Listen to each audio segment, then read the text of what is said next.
Gumugulong na ang investigasyon kaugnay sa magka-live-in partner na pinatay sa loob ng bus sa Nueva Ecija. Kabilang sa tinitignang anggulo ay ang alitan umano ng biktimang babae sa kanyang anak na isa na ngayon sa person of interest.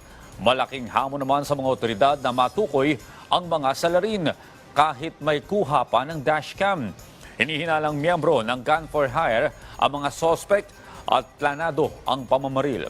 Dahil naban sa insidente, pinag-aaralan na ng PNP ang muling paglalagay ng bus marshals lalo na sa mga malayo ang biyahe.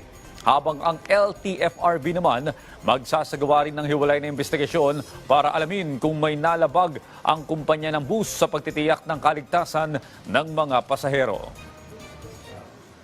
Unang-una doon sa ating mga management po ng mga buses dahil we also have to take their